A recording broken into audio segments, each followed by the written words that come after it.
ആചാര്യത്തെ വ്രണപ്പെടുത്തിയാണ് ചെയ്യണത് അറിയാമോ? അച്ഛൻ എത്ര വർഷം കൊണ്ട് പറയാം മരുത്തുമലയിൽ ഒരു ആശ്രമമുണ്ട്. അച്ഛൻ സന്യാസ ജീവിതത്തിൽ ഒന്നും കേട്ടിട്ടില്ലല്ലോ, കുടുംബത്തിന്റെ ഭാഗം കേട്ടിട്ടില്ലല്ലോ. എവിടെ എന്തോ enquiry what is the sanctity of that report? അവർ കേസെടുക്കട്ടെ. ഞാൻ അഡ്വക്കേറ്റ് തന്നെ, കേസ് പറഞ്ഞോളാം. ഇടയിൽ നിന്ന് കളിക്കുന്ന വേറെയും കുറെ ആൾക്കാരുണ്ട്. അമ്മ ബാബ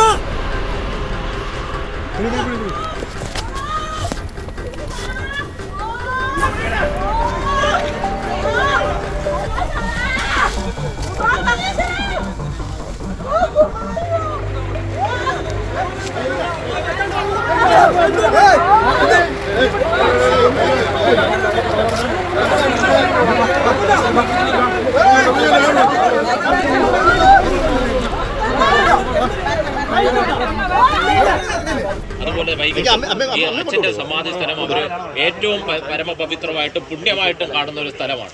ഇന്ന് രാവിലെ അദ്ദേഹം 4 മണി തൊട്ട് ഏതാണ്ട് 7 മണി വരെ അവിടെ പൂജ ചെയ്തു. വൈകുന്നേരം അദ്ദേഹം പൂജ ചെയ്യാൻ വേണ്ടിയുള്ളതാണ്. ഓരോ ആൾക്കാർക്കും അവരുടെ വിശ്വാസം വളരെ വലുതാണ്. ഗോപൻ സ്വാമിയുടെ സമാധിയുമായി ബന്ധപ്പെട്ടുള്ള നിയമ പോരാട്ടം തുടരുമ്പോൾ എന്തിനാണ് പേടിയെന്ന ഹർജിക്കാരോട് കോടതി.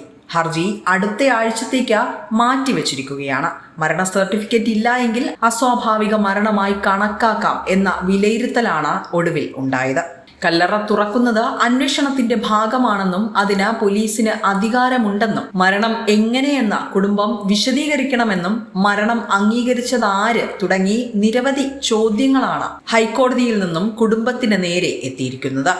ഗോപൻ സ്വാമിയുടെ മരണ സർട്ടിഫിക്കറ്റ് എവിടെയെന്നാണ് ഹൈക്കോടതിയുടെ ചോദ്യം. എന്നാൽ ഹൈക്കോടതി പറഞ്ഞ കാര്യങ്ങൾ പൂർണ്ണമായും അംഗീകരിക്കാൻ കഴിയില്ല. അച്ഛൻ സമാധിയായെന്ന് ഞങ്ങൾ മക്കളും അമ്മയും ഇപ്പോഴും പറയുന്നെന്നും അതിൽ ഉറച്ചു നിൽക്കുന്നുവെന്നും ഗോപൻ സ്വാമിയുടെ മകൻ. നെയ്യാറ്റിൻകരയിൽ ആറാലുംമൂട് സ്വദേശി ഗോപൻ സ്വാമിയുടെ സമാധിയുമായി ബന്ധപ്പെട്ട തർക്കത്തിലാണ് കഴിഞ്ഞ ദിവസം നാടകീയമായ രംഗങ്ങൾ അരങ്ങേറിയത്. കഴിഞ്ഞ ദിവസം രാവിലെ കളക്ടർ സമാധി സ്ഥലം പൊളിച്ചു മാറ്റാൻ ഉത്തരവ് പുറപ്പെടുവിച്ചതും സബ് കളക്ടറുടെ നേതൃത്വത്തിൽ സമാധി സ്ഥലം പൊളിക്കാനുള്ള നീക്കം ആരംഭിച്ചിരുന്നു. ഫോറൻസിക് വിഭാഗവും അവിടെ എത്തി.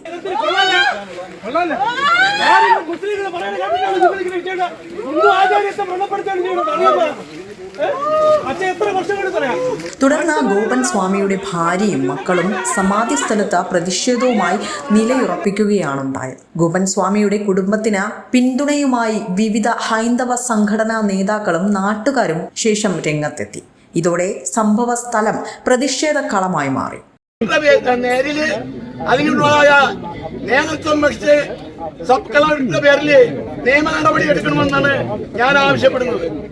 ഞാൻ ഈ വാർത്ത കണ്ടാണ് ഞാൻ ഇവിടെ എത്തിയത്. മനുഷ്യ ജീവിതത്തിന് കുടിൽ കൊടുക്കാൻ ഇത്രയും കരുത്തുള്ള ഇന്ത്യൻ പൗരന്മാരെ അങ്ങനെ ഉണ്ടെങ്കിൽ മുന്നോട്ട് വരട്ടെ, പ്രശ്നവും ഉണ്ടാകരുത്.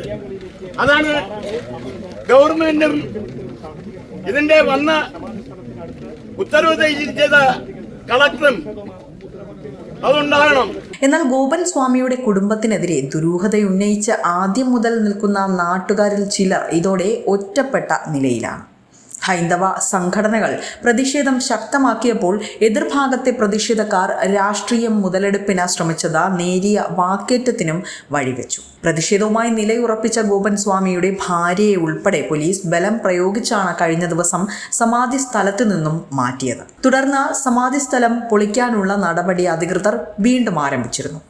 അപ്പോഴും പ്രതിഷേധത്തിന് അയവുണ്ടായില്ല.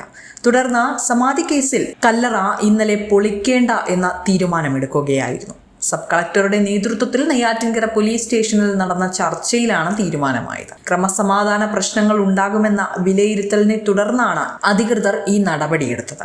സമാധി സ്ഥലം പൊളിക്കുന്നതിനെതിരെ സ്റ്റേ ആവശ്യപ്പെട്ട് നിയമ നടപടി സ്വീകരിക്കാൻ കുടുംബം പിന്നീട് തീരുമാനിക്കുകയും ചെയ്തു. കുടുംബത്തിന്റെ ഭാഗം കേൾക്കുമെന്നും കുറച്ചു സമയം കൂടി വേണ്ടിവരുമെന്നും സബ് കളക്ടർ പറഞ്ഞു. എന്നാൽ ഗോപൻ സ്വാമിയുടെ സമാധി സ്ഥലം പൊളിക്കുമെന്നും തുടർന്നുള്ള തീരുമാനം പിന്നാലെ ഉണ്ടാകുമെന്നുമാണ് സബ് കളക്ടറായ OV ആൽഫ്രഡ് മാധ്യമങ്ങളോട് പ്രതികരണം അറിയിച്ചത്. എല്ലാം നിയമപരമായ കാര്യങ്ങളിലാണ് മുന്നോട്ട് പോകുന്നതെന്നും ജില്ലാ ഭരണകൂടത്തിന്റെ ഭാഗം കുടുംബത്തെ അറിയിച്ചിട്ടുണ്ടെന്നും മതപരമായ വിഷമം ഉണ്ടാക്കാൻ ജില്ലാ ഭരണകൂടം ശ്രമിക്കുകയല്ല, ഇതിലുണ്ടായ അസ്വാഭാവികത പുറത്തു കൊണ്ടുവരിക മാത്രമാണ് ചെയ്യുന്നതെന്നും സബ് കളക്ടർ വ്യക്തമാക്കിയിരുന്നു. സമാധി സ്ഥലം പൊളിക്കാൻ പാടില്ല എന്ന രേഖാമൂലം ഹിന്ദു ഐക്യവേദി ഉൾപ്പെടെയുള്ള സംഘടനകൾ പരാതിയും നൽകിയിരുന്നു. എന്നാൽ നിയമ നടപടി ആവശ്യപ്പെട്ട കുടുംബത്തിനെതിരെ ഗോപൻ സ്വാമിയുടെ മരണ സർട്ടിഫിക്കറ്റ് എവിടെ എന്ന ചോദ്യമാണ് ഹൈക്കോടതി ഉന്നയിച്ചത്.